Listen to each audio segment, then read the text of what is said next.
Le colonel Bob, l'ex-patron de la DCSA, remis en liberté et plusieurs autres officiers quittent la prison militaire de Blida.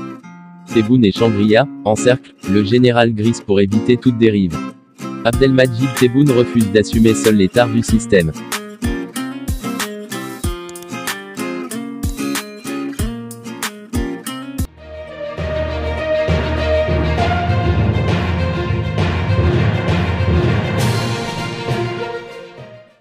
Le colonel Bob, l'ex-patron de la DCSA, remis en liberté et plusieurs autres officiers quittent la prison militaire de Blida. L'ex-patron de la direction centrale de la sécurité de l'armée DCSA, le colonel Nabil Boubaker, alias Bob, a été remis hier mercredi matin en liberté, a appris Algérie par de plusieurs sources concordantes. Le colonel Bob était incarcéré à la prison militaire de Blida pour une sombre affaire de chantage et de racket.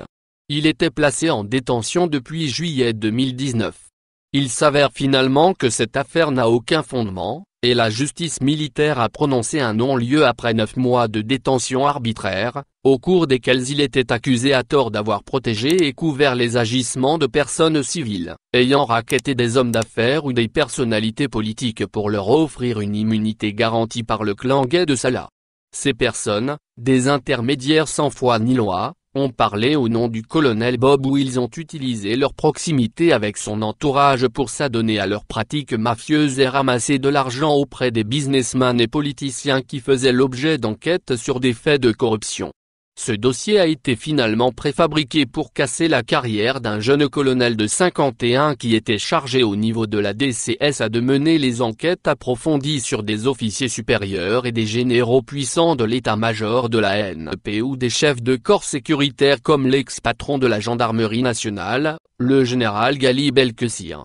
À 52 ans, le colonel Bob quitte la prison militaire de Blida. Mais sera-t-il réhabilité dans ses fonctions après avoir subi cet abus démesuré? Personne ne le sait pour le moment, même si certaines sources avancent que l'actuelle hiérarchie militaire désire rappeler le colonel Bob pour le réintégrer au sein de la DCSA. Il faut savoir que le colonel Bob a été placé à la tête de la DCSA au début du mois d'avril 2019. Le colonel Boubaker dirigeait auparavant le pôle sécurité de la DCSA. Il était considéré comme un enfant de la boîte qui connaît très bien les rouages de cette structure jouissant d'une importance stratégique au sein de l'armée algérienne. En effet, la DCSA joue non seulement le rôle de la police de l'armée, mais elle est également un véritable service d'investigation qui enquête sur toutes les affaires internes à l'armée. Un service qui surveille également les comportements et la gestion des généraux-majors occupant des fonctions sensibles au sein de la ANP.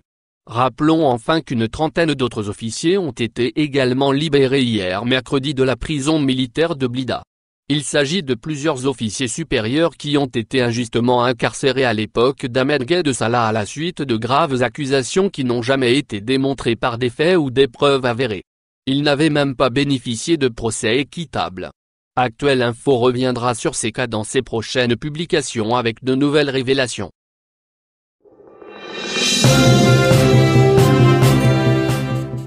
Tebboune et Changria encerclent le général Gris pour éviter toute dérive. La décision du président Tebboune de clarifier les prérogatives du secrétaire général du ministère de la Défense nationale est tombée à point nommé. Elle intervient au moment où le successeur de Bouteflika et le chef d'état-major par intérim, le général Saïd Changria, s'attelle à corriger les errements de l'ancien vice-ministre de la Défense nationale, le général Ahmed Gaïd Salah, qui, fort de sa double casquette de commandant des forces armées et de membre du gouvernement, avait créé une situation anormale qui a valu au pays la crise politique profonde dans laquelle il se débat depuis l'annonce par l'ancien cercle présidentiel, dont il était le parrain, d'un 5e mandat pour le fantomatique président en exercice. Les ajustements décidés par Tebboune et Changria étaient attendus, dans le sillage de la réforme profonde à laquelle les deux hommes s'emploient depuis la mort de l'encombrant Gaïd Salah, mort en décembre dernier en laissant derrière lui un haut commandement éparpillé et un ministère de la Défense nationale éclaté en plusieurs directions érigées en mini-ministères au sein desquels des directeurs centraux inamovibles agissaient en électrons libres, chacun tirant la couverture vers soi. Désormais, Le secrétaire général du MDN a un chef, en la personne du ministre de la Défense nationale.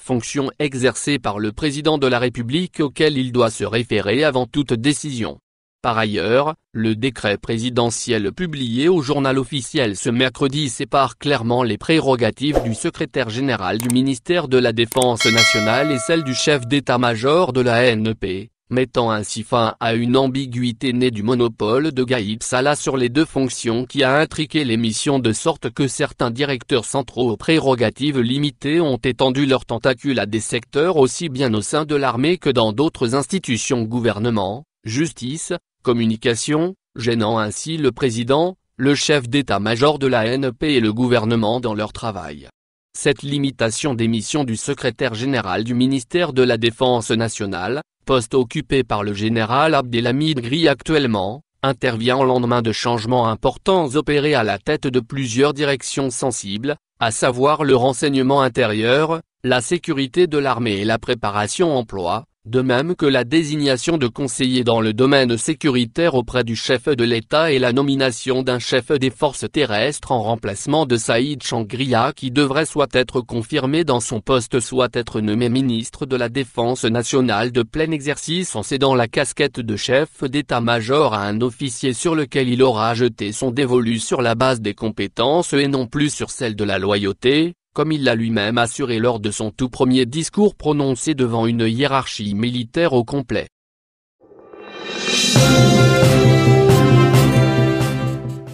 Abdelmadjid Tebboune refuse d'assumer seul l'étard du système. Ce n'est pas pour des considérations populistes que le chef de l'État a demandé au ministre de ne pas lui attribuer toutes leurs actions comme cela était de coutume sous le règne du président roi Abdelaziz Bouteflika. Abdelmadjid Tebboune est un enfant du système et il sait à quel point celui-ci est une machine broyeuse qui transforme le puissant aujourd'hui en bouilli le lendemain, expliquent des sources informées. Le président Tebboune refuse d'assumer seul l'étard du système dont il a fait partie, certes, mais auquel il répugne à s'identifier puisqu'il répète à qui veut bien l'entendre, depuis sa campagne électorale, qu'il adhère pleinement aux revendications du Irak et que lui-même aspire à un changement profond du mode de gouvernance des Suèdes actuels, soulignent nos sources.